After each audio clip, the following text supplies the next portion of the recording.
Hello friends, Ayyanar துணை சீரியலில் நம்ம நிலாவோட கம்பெனி ஆரம்பிக்கிறதுக்காக நம்ம சோழன் 5 லட்ச ரூபா கொடுத்து நம்ம நிலாவோட எதிர்காலத்துக்கு உதவுனது பார்க்கவே ரொம்பவும் சூப்பராக இருக்குது. இதன் மூலயமா நம்ம சோழன் நிலாவோட மனசில் இடம் பிடிச்சா ரொம்பவே சூப்பராக இருக்குன்னு சொல்லிட்டு தான் நான் நினைக்கிறேன். சரிங்க, இப்போ முதல்ல என்ன நடக்குது அப்படின்னு பார்த்தாக்கா, நம்ம நிலா வந்து அந்த ராகவ் கம்பெனி விட்டு வெளியே வந்துட்டாங்க. எத்தனையோ கம்பெனி ஏறி பார்க்குறாங்க, ஆனால் எல்லா இடத்துலையும் உன்னுடைய எக்ஸ்பீரியன்ஸ் சர்டிஃபிகேட் என்ன, இவ்வளோ நாளாக என்ன பண்ணிட்டு இருந்தீங்க அப்படின்னு சொல்லிட்டு தான் கேட்குறாங்க. ஆனால் நம்ம நிலாவோட திறமையை டேலண்ட்டை அவங்க கொஞ்சம் கூட நினச்சி கூட பார்க்கல. இதனால ரொம்பவே கடுப்பாகிறாங்க.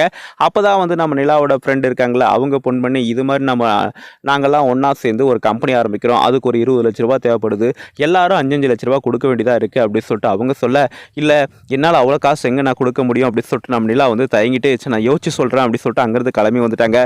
இந்த விஷயத்தை நம்ம சோழன்கிட்ட சொல்ல, நம்ம சோழன் என்ன பண்ணுறாங்க அப்படின்னு பார்த்தாக்கா, ஓஹோ இதுதான் உனக்கு பிரச்சனையா, இதுக்கப்புறம் அந்த காசுக்காக வேண்டி நிலா நீ எங்கேயும் அலைய வேண்டிய அவசியம் இல்லை அப்படின்னு சொல்லிட்டு நம்ம சோழன் வந்து வேலை செய்கிறாங்க பார்த்தீங்களா அந்த கார் ஓனர், அவர்கிட்டே வந்து இங்கே பாருங்கண்ணே, எனக்கு ஒரு 5 லட்ச ரூபா காசு தேவைப்படுது, நிலா கம்பெனி ஆரம்பிக்கணுமா, அதுக்கு 5 லட்ச ரூபா காசு தேவைப்படுது, நீங்கள் எவ்வளோ வேலை வேணால் சொல்லுங்கள், எங்கே வேணால் சொல்லுங்கள், நான் போயிட்டு வரேன், நைட்டு பகலாக வேலை செய்கிறதுக்கு கூட நான் ரெடியாக இருக்கேன், ஆனால் நான் கேட்ட காசை கொடுத்துருங்க, அதை வந்து நீங்கள் என்னுடைய சம்பளத்துலேருந்து பிடிச்சிக்குங்க, அதனால் நான் வந்து எவ்வளோ வேலை செய்ய சொன்னாலும் செய்வேன் அப்படின்னு சொல்லிட்டு நம்ம சோழன் அவங்க ஓனர்கிட்ட வந்து காசு கேட்டு வாங்கிட்டு வராங்க.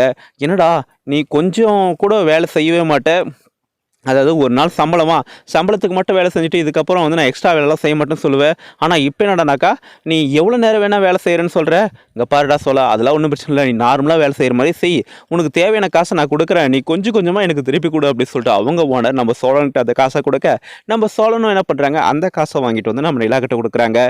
நிலா இந்த காசை பார்த்த உடனே, சோழன் உனக்கு ஏது இந்த காசு, உனக்கு ஏது இவ்வளோ காசு அப்படின்னு சொல்லிட்டு நம்ம சோழன்ட்டு கேட்க, அப்போ தான் நம்ம சோழன் இந்த உண்மையெல்லாம் சொல்கிறாங்க. இதன் மூலிமா நம்ம நிலாவோட மனசில் நம்ம சோழன் இடம் பிடிக்கிறதுக்கான வாய்ப்புகள் இருக்கா பார்த்தா கண்டிப்பாக இருக்குது. அதனால் நம்ம கெரியருக்கே ஸ்டார்ட் அப்பாக வந்து நம்ம சோழன் வந்து நம்மளுக்கு உதவி பண்ணுறாரு. அதுவும் ஒரு வேலை செய்கிற அந்த கம்பெனியில் வந்து கடன் வாங்கி அந்த கடனை வந்து கொஞ்சம் கொஞ்சமாக தீக்கிறேன்னு சொல்லிட்டு அந்த காசு வாங்கி நம்மக்கிட்ட கொடுக்குறாரு அப்படின்ற ஒரு நல்ல எண்ணத்தில் கண்டிப்பாக நம்ம நிலா வந்து சோழனை காதலிப்பாங்க.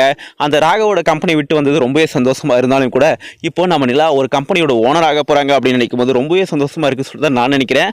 சரிங்க, இதுக்கப்புறம் வீட்டில் என்ன நடக்குது, நம்ம நிலா வந்து நம்ம சேரன் இருக்காருல்ல, அவங்கள வந்து கல்யாணம் பண்ணிக்கிங்க அப்படின்றாங்க. ஆனால் சேரனோ முட்டாள்தனமாக, இல்லை நிலாவும் சோழனும் சேர்ந்து வாழ்ந்தாதான் நான் கல்யாணம் பண்ணிப்பேன் அப்படின்னு சொல்லிட்டு நம்ம சந்தா கிட்ட சொல்கிறாங்க.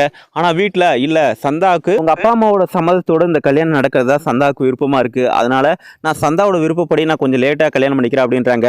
அண்ணே நீ என்னென்ன பேசிகிட்டு இருக்க, உன்னுடைய கல்யாணம் முடிஞ்சாதான் பாண்டியோட கல்யாணம் முடியும் அப்படின்னு சொல்லும்போது பாண்டியும், இல்லைண்ணே எனக்காக வேண்டியெல்லாம் நீ பார்க்காத, உனக்கு எப்போ தோணுதோ அப்போ நீ கல்யாணம் பண்ணிக்கோ, உன்னுடைய கல்யாணத்துக்கு பிறகு தான் என்னுடைய கல்யாணம் பண்ணிப்பேன், அதனால் என்ன கல்யாணம் பண்ணிக்கனாலும் நீ சொல்லாத, உன்னுடைய கல்யாணம் முடிஞ்ச பிறகு தான் நான் என்னுடைய கல்யாணத்தை பற்றி பேசுவேன் அப்படின்னு சொல்லிட்டு நம்ம பாண்டி சொல்லிட்டு இருக்க, 2 பேரும் திருந்தவே மாட்டாங்க அப்படின்னு சொல்லிட்டு தலையில் அடிச்சுக்கிட்டு நம்ம சோழனும் நிலாவும் பேசிகிட்டு இருக்க சமயத்தில் பல்லவன், அண்ணி வேணும்னா சொல்லுங்கள், இவங்க கல்யாணம் பண்ணிக்கல என்ன நான் கல்யாணம் பண்ணிக்கிறேன் அப்படின்னு சொல்லிட்டு நம்ம பல்லவன் வந்து துடிக்கிறாங்க. என்னடா இப்போவே உனக்கு காதல் கேட்குதா, கல்யாணம் கேட்குதா, இதனா பொண்ணை பார்த்துட்டு இருக்கியா, ஒழுங்கு முறையதா, செமஸ்டர் வருது அதை வந்து படி அப்படின்னு சொல்லிட்டு நம்ம நிலா சொல்கிறாங்க. அண்ணி நான் சும்மா சொன்னேன் நீ அப்படின்னு சொல்லிட்டு நம்ம பல்லவன் சொன்னாலும் அது இல்லை உண்மை, கண்டிப்பாக காயத்ரியை வந்து நம்ம பல்லவன் காதலிக்கிறாங்க, அதனால இப்போ மிகப்பெரிய பிரச்சனைகளும் போய் மாட்டிக்கிறாங்க.